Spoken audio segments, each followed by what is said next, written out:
De 3 coisas eu estava convicta. Primeira, Edith era uma vampira. Segunda, havia uma parte dela, e eu não sabia que poder essa parte teria que tinha sede do meu sangue. E terceira, eu estava incondicional e irrevogavelmente apaixonada por ela. O conhecimento não mudou nada. Ou mudou tudo. Eu não conseguia decidir. Na segunda-feira, eu atravessei o estacionamento da Forks High School como se estivesse caminhando sobre vidro. Cada passo parecia alto demais, exposto demais. Eu sabia que ela estava ali, em algum lugar, sentindo meu cheiro antes mesmo de me ver. Era estranho, essa consciência de ser caçada e desejada ao mesmo tempo. Edith estava encostada na caminhote prateada, exatamente onde a deixei na sexta-feira. Seus olhos âmbar encontraram os meus imediatamente, e por um momento, um segundo que durou uma eternidade, eu vi a fome. A verdadeira fome, a que ela escondia tão bem. Seus olhos escureceram, quase pretos, e seus dedos se fecharam no metal da porta do veículo, deixando pequenas depressões que ela depois alisaria com um toque distraído. Eu deveria ter medo. A lógica gritava para eu ter medo. Mas eu fui até ela. Tropecei em uma poça no caminho, corri os últimos metros, e quando parei diante dela, ofegante, desajeitada, mortal, seus olhos já eram dourados novamente. Controlados. Perigosamente serenos.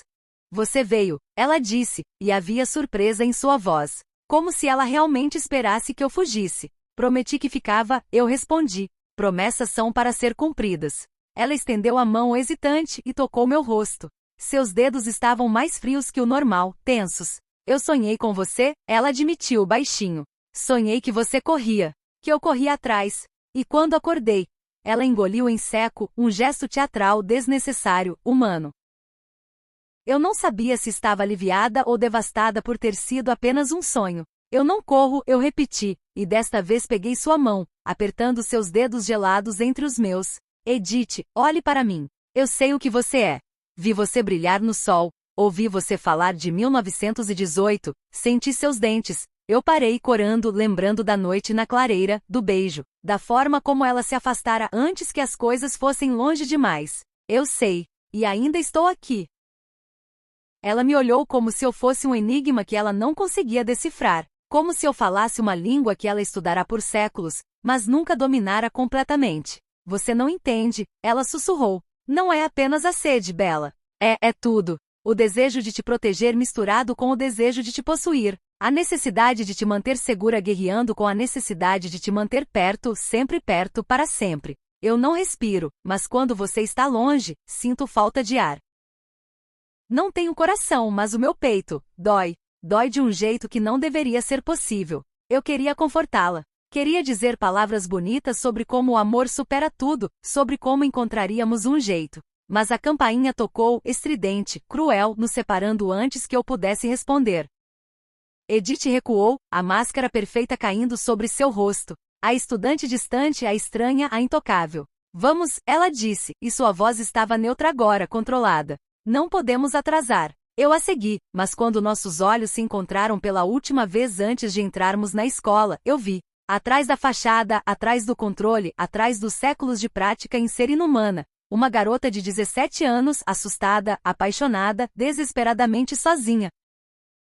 E eu soube com uma certeza que vinha de lugares que não tinham nome, que faria qualquer coisa para que ela nunca mais se sentisse assim. A aula de biologia foi um tormento. Edith sentou-se ao meu lado, imóvel como estátua, mas eu senti a eletricidade entre nós, a tensão que fazia meus pelos se eriçarem. O professor falava sobre células, sobre divisão, sobre vida e morte em escala microscópica.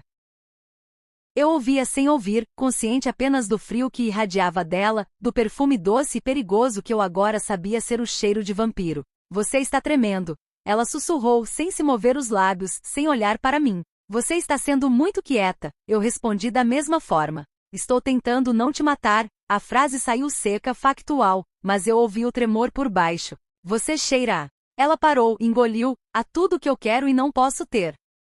Eu escrevi no caderno, rasgando a página em seguida e deslizando para ela. Ela não precisava pegar, apenas olhou, leu, e seus olhos âmbar se fecharam por um segundo. Você pode ter. Eu dou. Ela não respondeu. Mas sua mão encontrou a minha debaixo da mesa fria, forte, apertando com uma urgência que quase doía. E assim ficamos, duas garotas em uma sala de aula, segurando um segredo que poderia nos destruir, prometendo uma a outra coisas que não tínhamos direito de prometer. Naquela noite, ela apareceu na minha janela. Eu estava deitada, olhando para o teto, tentando convencer meu coração a desacelerar. O som de dedos no vidro me fez sentar, alarmada, antes de reconhecer a silhueta pálida contra a escuridão.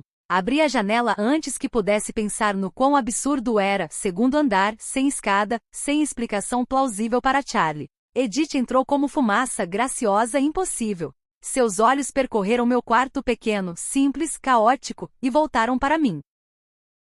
Ela usava um suéter cinza desgastado, jeans escuros, botas, roupas normais, roupas de garota. Mas havia nada de normal na forma como ela se movia, na forma como o ar parecia dobrar-se ao seu redor. Você não deveria ter aberto, ela disse, mas não havia reprovação em sua voz. Apenas admiração, talvez. Ou medo. Você não deveria ter vindo, eu respondi fechando a janela, trancando-a, como se isso pudesse mantê-la ali. Ou me manter segura. Não consegui ficar longe.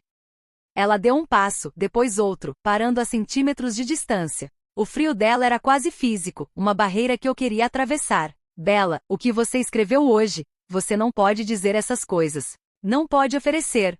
Isso. Não sabe o que está pedindo.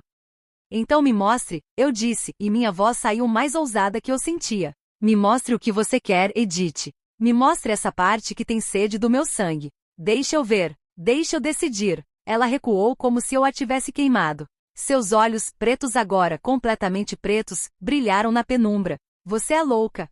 Ela sussurrou. Deveria ter medo. Deveria me expulsar, chamar seu pai, fazer qualquer coisa menos. Isso. Qual coisa? Me desejar? A palavra saiu rouca, quebrada. Me desejar mesmo sabendo. Mesmo vendo. Eu vejo em seus olhos, Bella. Vejo que você não apenas aceita o que eu sou. Você me quer por causa disso.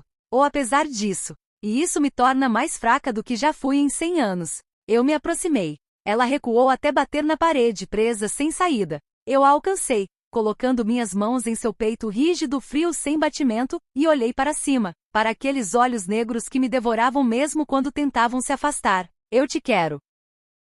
Eu disse simples, verdadeiro. Toda parte. A que brilha no sol, a que tem medo, a que me protege e a que quer me devorar. Eu não sou santa, Edith. Também tenho partes escuras. Também desejo coisas que não deveria. A diferença é que eu não me escondo delas. Ela fechou os olhos, respirando, sempre respirando por mim, para mim. Seu corpo tremia, uma vibração sutil, contida, perigosa. Se eu te beijar agora, ela disse, os olhos ainda fechados, não sei se consigo parar. Não sei se a leoa consegue soltar o cordeiro. Então não pare, eu sussurrei. Ela abriu os olhos. O preto deles era absoluto, vazio, faminto. E então, antes que eu pudesse piscar, ela se moveu. Não foi um beijo. Foi uma colisão. Seus lábios encontraram os meus com uma força que quase doía, e suas mãos frias, fortes, implacáveis, seguraram meu rosto, meu pescoço, meus cabelos. Ela me pressionou contra a parede, e eu senti a dureza de seu corpo, a ausência de calor, a ferocidade que ela mantinha tão bem escondida. E então, abruptamente, ela parou. Se afastou. Deixou-me ofegante, trêmula, apoiada na parede, enquanto ela ficava do outro lado do quarto, as costas para mim, os ombros arqueados. Você tem que me pedir para ir embora. Ela disse, e sua voz era estrangulada, quase um rosnado. Agora. Antes que não consiga mais. Edith, por favor. Ela implorou e o som foi tão humano, tão quebrado que partiu meu coração. Bella, por favor, me mande embora. Eu deveria. Por ela, por mim, por qualquer noção de sanidade que ainda restasse entre nós. Mas eu fui até ela. Coloquei minha mão em suas costas, sentindo a rigidez, o frio, a tensão que a mantinha imóvel. E quando ela se virou, quando seus olhos, ainda pretos, ainda famintos, encontraram os meus, eu sorri. Fica, eu disse. Fica e me mostra tudo. O bom e o mal. O humano e o monstro. Eu não vou quebrar, Edith. Prometo. Ela me olhou por um longo momento. E então, lentamente, os olhos começaram a clarejar. O âmbar retornou gradualmente como o amanhecer após uma noite sem lua. Você é impossível, ela sussurrou. E você é minha, eu respondi. Ela não negou. Apenas me puxou para seus braços, me envolvendo em seu frio, em sua eternidade, em sua lua vazia que eu estava determinada a preencher. Naquela noite não dormimos. Falamos até o amanhecer. Sobre seu passado, sobre meu futuro, sobre o que poderíamos ser uma para a outra. E quando o sol começou a nascer, pintando o céu de Forks em tons de rosa e laranja, Edith se encolheu, preparando-se para fugir. Fica, eu pedi novamente, sabendo que não podia. Não posso, ela disse, mas beijou minha testa, meus olhos, meus lábios. Mas volto. Sempre volto. Para você, bela Svan, eu sempre volto. Ela saltou pela janela, graciosa, impossível, desaparecendo na floresta antes que eu pudesse dizer adeus. Eu fiquei ali, sozinha no quarto que ainda cheirava a ela doce, frio e perigoso. E pela primeira vez a palavra vampiro não me assustou. Não me excitou. Apenas me fez sentir sortuda. Sortuda por ser amada por alguém que tinha todo o tempo do mundo e que escolheu gastá-lo comigo. A lua estava vazia no céu, visível através da janela aberta. Mas eu já não me sentia sozinha. Porque em algum lugar, naquela floresta densa, havia uma garota de olhos âmbar que carregava um pedaço de mim em seu peito sem coração. E eu carregava ela no meu.